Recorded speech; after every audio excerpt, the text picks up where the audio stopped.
Salut, j'espère que tu vas bien et j'espère que tu m'entends bien surtout.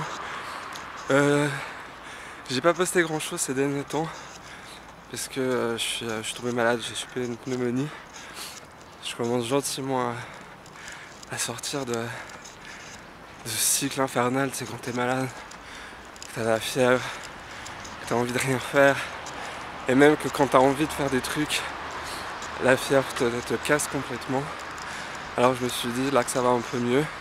J'avais envie de te faire sortir avec moi, profiter de prendre l'air un peu. Du coup on va en forêt et puis on va parler aujourd'hui des huiles essentielles. Mais pourquoi j'en suis arrivé aux huiles essentielles? Qu'est-ce qui a fait que j'ai voulu me lancer là-dedans? Je vais t'expliquer tout ça. Je vais essayer de trouver un spot sympa et je vais t'expliquer tout ça.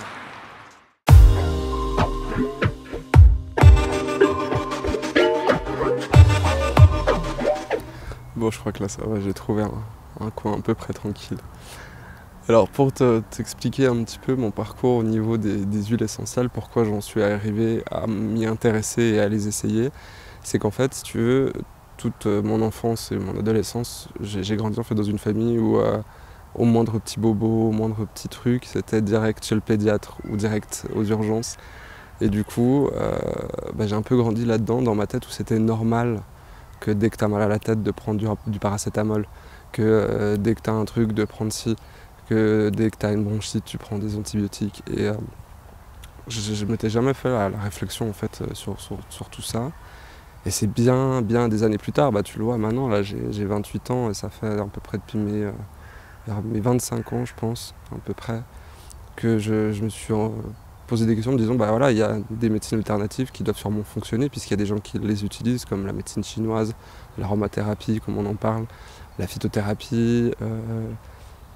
Je pousserais même le truc encore plus loin en disant que même la méditation et la sophrologie pourraient même être, je pense, une médecine alternative aussi. Donc du coup, je suis parti du principe que voilà, tant que j'ai pas essayé, je peux pas savoir si ça fonctionne ou si ça fonctionne pas. Donc je me suis lancé dans cette aventure-là. Alors j'ai essayé avec des trucs basiques, comme par exemple la lavande pour les angoisses, ou le stress ou l'insomnie, moi qui ai des problèmes de sommeil. J'ai commencé à tester la lavande, et je dis pas que c'est miraculeux, mais ça a fait ses preuves, en tout cas ça a bien fonctionné. Et du coup je me suis dit on va essayer encore autre chose. Alors j'avais de temps en temps des petits boutons sur le visage, paf, je mettais un petit peu d'huile essentielle d'arbre à thé, et le lendemain quasiment il y avait plus rien, ou ça avait déjà bien désenflé. Donc là tu te dis ah ouais quand même ça marche vachement bien, alors t'essayes encore un autre truc. Et puis j'étais une fois tombé malade, chopé une espèce de grippe, voilà, je suis allé dans une pharmacie spécialisée, je leur ai demandé qu'est-ce que je pouvais prendre comme huile essentielle pour ça, ils m'ont proposé un mélange que je fabriquais. Et honnêtement c'est vrai que là encore une fois c'est pas miraculeux, genre tu mets pas une goutte d'huile essentielle et pouf t'es guéri comme par magie, mais en tout cas, clairement, j'ai pu nettement diminuer ma consommation de médicaments. Elle est remplacée par des huiles essentielles. Après, comme l'avait déjà dit Sun dans une de ses vidéos, pour moi, les huiles essentielles et l'allopathie, donc la médecine conventionnelle, les médocs et tout ça, pour moi, elles sont au même niveau. Dans le sens où les huiles essentielles, même si ça sent bon et tout ça et que ça paraît inoffensif, ça reste des principes actifs purs.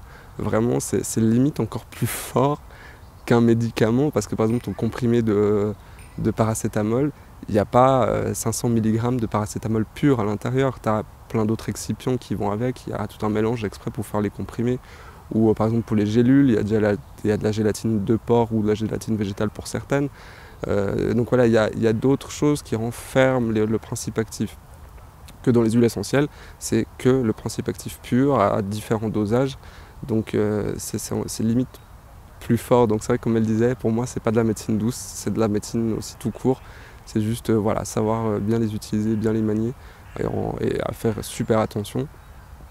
Et puis après petit à petit, en essayant, en faisant des tests par-ci par-là, par exemple quand il y a les épidémies de grippe, les maladies virales de l'hiver qui arrivent, j'aurais plus tendance à faire diffuser par exemple des huiles essentielles, qu'est-ce qui me viendrait à l'esprit, pamplemousse, mandarine, tout ce qui est de la famille des citrus, pour désinfecter un petit peu l'air.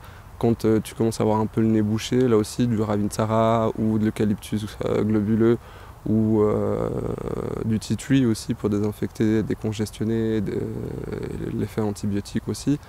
Et c'est là que tu te rends compte en fait que c'est un monde infini et incroyable. Et du coup, c'est hyper intéressant de te dire que voilà, pendant toute ma vie, quasi toute ma vie, pour moi, il n'y avait que les médicaments conventionnels qui existaient, il n'y avait rien d'autre pour te soigner, tu n'avais pas d'autre alternative. Et c'est après en testant et en essayant justement là, de m'intéresser à certaines nouvelles choses que j'avais pas l'habitude par avant, que je me suis rendu compte en fait qu'il y avait plein de possibilités de se soigner hors la médecine conventionnelle. Encore une fois, comme je l'ai déjà dit, je suis ni pro un ou contre l'autre ou l'inverse. Je pense pour moi que la médecine allopathique et la médecine alternative fonctionnent un petit peu en synergie. Et c'est là que c'est intéressant. Alors justement, je suis parti maintenant, par exemple pour te redire à l'époque, dès que j'étais malade, j'allais chez le médecin, je ressortais avec une ordonnance et j'avais des médicaments. Maintenant, ce que je vais faire, c'est que quand je suis malade, je vais essayer de trouver une alternative plus douce, si je peux dire ça comme ça. Par exemple, des plantes, des tisanes. Si je vois que ça passe pas, je monte d'un cran dessus. Là, j'essaye les huiles essentielles. Et si, même avec les huiles essentielles, ça passe toujours pas, je vais au niveau du dessus, et ainsi de suite, pour en arriver, par exemple, jusqu'aux antibiotiques, comme ça a été le cas, là, par exemple, avec ma pneumonie. Ça a été tellement vite, j'ai beau utiliser toutes les bonnes huiles essentielles, j'ai fait une grosse surinfection, et donc, du coup, antibiotiques oblige. Je suis pas très fan.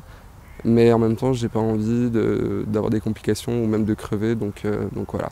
Après, faut bien être conscient que l'abus de tout peut être mauvais.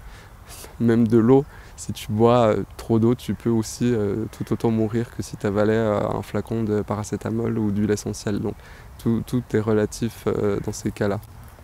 Et j'ai un petit chien qui vient me dire coucou pendant la vidéo. Et donc voilà un petit peu mon parcours au niveau des huiles essentielles et surtout de la médecine alternative, même si je ne suis pas spécialement fan de ce mot, parce que comme je te l'ai dit, pour moi ça marche en synergie. C'est juste que quand on regarde le parcours d'un médecin dans ses 6 ans d'études, plus encore sa spécialisation, ils ont que très peu d'heures. Alors par exemple pour l'aromathérapie, je suis pas sûr à 100%, je crois qu'ils n'ont même pas. Ils doivent peut-être en parler, peut-être en chimie organique, peut-être, vu que ça reste de la chimie organique, hein, les huiles essentielles, les esters, les cétones, etc. Donc peut-être qu'ils ont une bribe comme ça qui passe pendant leurs 6 ans, mais imagine-toi, 6 ans de médecine, t'as tellement de trucs à retenir que ce genre de petits détails, j'ai envie de dire, tu vas pas les retenir, pas forcément.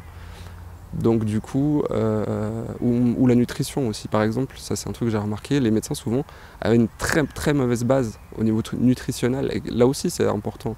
Donc du coup c'est pour ça que pour moi la médecine conventionnelle et la médecine alternative, pour moi ça va de pair.